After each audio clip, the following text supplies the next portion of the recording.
Hello, this is Gary, and for those of you that have just watched the first chapter, Adventures with the Master, welcome back. For those of you that have not watched the first chapter, reading of the first chapter, Adventure with the Master, well, you're going to arrive straight into chapter 3. But that's okay, because the book is in two intervened parts. There are basically two stories. There is one which is the story of the disciple who is going through his own journey with the Master, and the second set of stories are the stories of the Master himself. So this is the beginning of the story of the Master himself. So I hope you find this interesting and to some degree enjoyable, even though it can be a bit tense at times. This chapter is called The Line of Red and Black. It was morning. The sun had already risen, and I was sitting eating breakfast with my parents. "Why do we have storms?" I asked my father. "It is just the weather, dear," explained my mother. She was preparing the tsampa. They liked it with cheese, but I would eat it just mixed with the tea. "But why does the weather sometimes be nice and sometimes not nice?" "Because life is like that," my father replied, shaking his head in a tired way. Last year's storms had come literally out of a clear blue sky, and had all but devastated that year's crop. My parents, like most of the people of the village, were quite traumatized by the violent rain, the fear of which kept everyone a little bit stressed. We were now coming to the moment of the harvest, the day when everyone could start to live normally again. But we hadn't quite got there yet. People had become very nervous these days. It seemed there was a real threat of storms. "Jangbu, here, eat your breakfast." "These are not the things that a boy of 7 should be worrying about." She ruffled my hair as she placed the bowl in front of me. "You are too young to have such worries and concerns." She then turned to my father. "Children should be protected from the ugly side of life. They are too pure and too fragile." My father put aside his salty tea and smiled at us both. "Yes, children should be protected from life's ugly sides. When you finish breakfast, you go and play in the fields and leave all the worries to your parents." And that is just what I did. The day was peaceful and warm. I liked to pass the time in the fields, away from all the noise and activity of the village. The other boys and girls of my age seemed to like all the work and bustle and commotion. Many already had their own jobs and responsibilities, but my parents were happy to leave me, lost in the fields, lost in my dreams. The thunder seemed to be coming from far off. I opened my eyes and looked to the heavens. I expected to see the heavy grey clouds amassing overhead, but I saw nothing. Only a clear blue sky. I looked further off. Yes, I could see the threat coming, the ominous black clouds, streaked with fiery red lightning bolts. Not that far off, but then again, not close enough to create the deep rumbling thunder I heard. Sitting up, I realized I couldn't hear it anymore. I lay down again, and there it was. The sound was being transmitted through the ground. But what was it? Moments later, the explanation emerged from the tops of the barley into my field of vision. A line of horsemen dressed in armour of red and black appeared. I watched as the line of red and black rode quietly towards the village.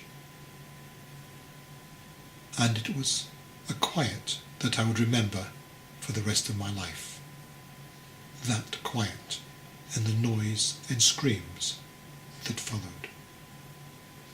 I didn't know what to do. Should I run towards the village and seek the safety and protection of my parents? Or should I run away from the terror that I could hear from there? In my uncertainty, I took the other track. I froze. Suddenly, bursting into the field, I could first see my mother, then my father rushing towards me. I was quite far towards the other end of the field. I had made a little protection with some pieces of wood that I could hide under if I wanted to. They knew exactly where I was. Even from that distance, I could hear their heavy breathing. They must have been running very fast to have escaped the mounted demons. It was then that I could also hear the panting of the horse.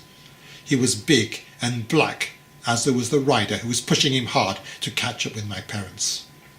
As he caught up with my father, he reached over to the side and pulled out a short spear. He hardly had to throw it at all. The speed at which he was riding meant he only had to direct it towards my father's back to impale him totally. I watched in terror and fascination as the metal point appeared out of nowhere, exploding out of his chest and into the air. My father's momentum kept him moving for a few more strides, as if the spear was dragging him further forward. My mother was ignorant of all this. She was only aware of running away from the badness and trying to come and save me. I suppose she must have heard the stamp of the hooves as the horse and rider gained on her, but she gave no sign of it. As he had already used his spear on my father, he detached his axe to kill my mother. He passed her on her left side, the axe in his right hand. Time slowed down. The sun was still shining. The sky was still blue. The galloping horse flew in the air. The blade of the axe reflected the sun. The rider's moustache danced around his open mouth. His teeth were tightly clenched. His eyes were bright and shiny. His arm arced gracefully, then descended like an eagle, attacking a snow pigeon. The blade sparkled and shone. It sliced her neck in one clean blow. The head seemed to be carried for a second on the flat of the blade, like a dish being served at a feast.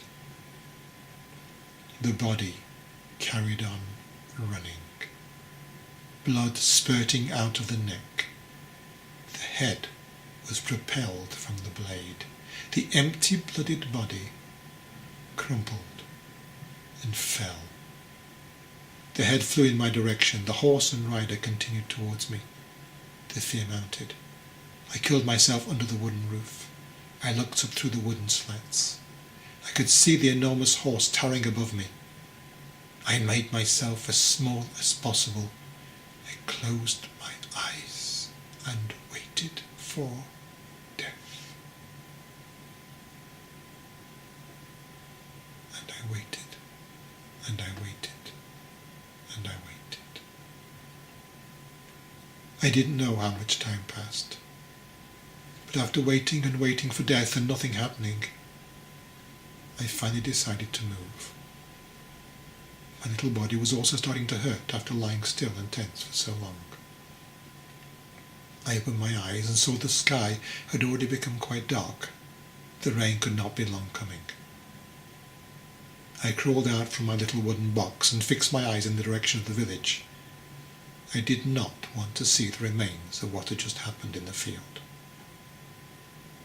I managed to get to the end of the field without looking directly at the bodies of either of my parents.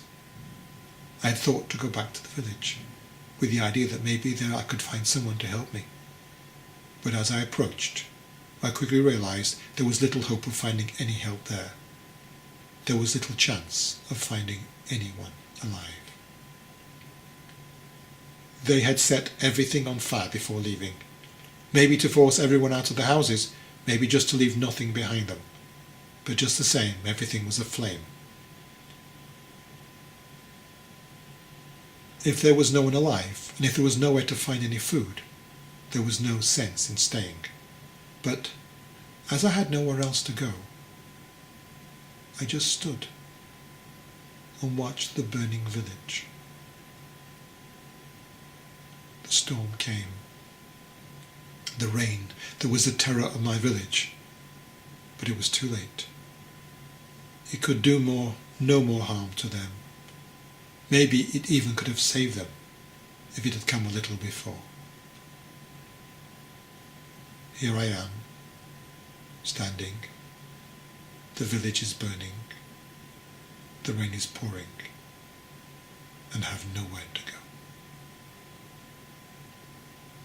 The rain creates rivers of tears on the streets of my burning village, but I'm cold.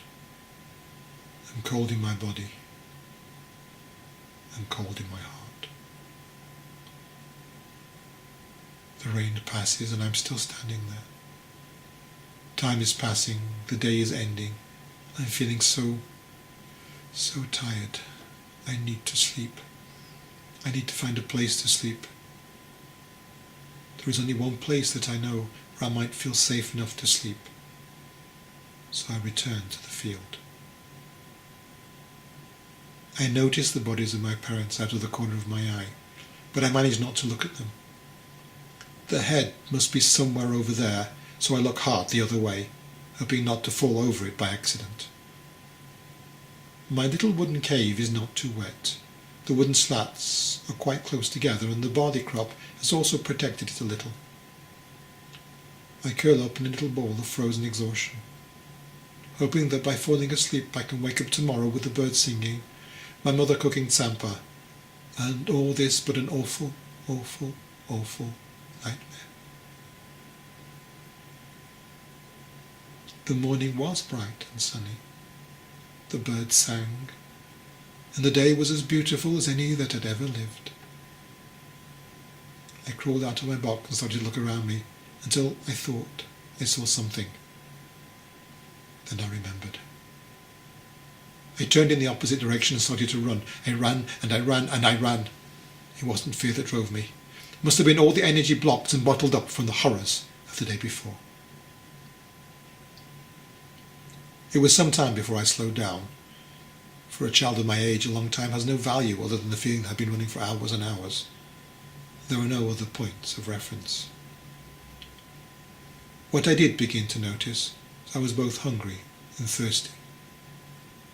There was a river that ran almost straight through our village on one side, and the mountain rose on the other, which meant if I turned my back to the mountain, sooner or later I would find the river.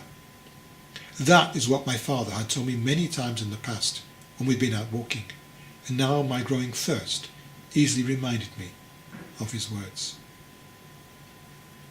Seeing my father walking with me suddenly changed, seeing him running towards me, running away from the black horse, running away from the short, sharp spear, falling. I fell. I don't remember how long I slept. I don't remember getting up. I don't remember walking to the river. I am in the river. I am laughing, playing. I have drunk the fresh sparkling water. I washed the berry juice from my sticky hands. I am happy. I am carefree. Time is passing. I am living with the river. The river has become my best friend. Time has no meaning. Time is something from the past. Time is a box of old and painful memories. Time has no more interest for me. I live without it. There is no pain. There are no thoughts. There is no yesterday or tomorrow. There is only this moment. There is only now. There is a man. He wears a robe. He has come to sit with me. He asks me questions about myself. He asks me questions, but I have no answers. He wants me to go with him. He wants me to leave my river. He wants me to go down the mountain. He wants me to rejoin the world of people. He says that he is a monk. He says that the monks will look after me. He says the monks will find me new parents. He says the monks and the parents will heal my wounds. The monk sits with me and speaks to me of such wonderful things. The monk sits with me and tells me of the sun, the moon, and stars. The monk sits with me and sings me beautiful songs. The monk sits with me and I sleep in his arms. I love my river. She soothes me with her flowing songs. I love my river. She washes my scars and wounds. I love my river. She rocks me in her silver arms. I love my river. She asks me no questions. The monk wants me to rejoin the world of people. The monk wants me to go down the mountain. The monk wants me to leave my river. The monk wants me to go with him. I will rejoin the world of people. I will go down the mountain. I will leave my river. I will go with him. And so we go.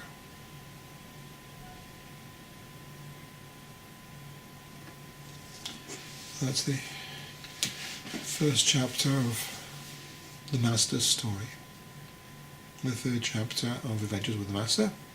Thank you for watching. Hope you found that interesting. And if you want to find out more, then please look up Adventures with the Master. There is also an interview that I have made with myself. This little sort of talking about the story behind the book itself and how I got to write it. So if you want to have a look at that, it should also be available on YouTube. And other than that, thanks for watching, and might be other things that I upload another time. I have other projects.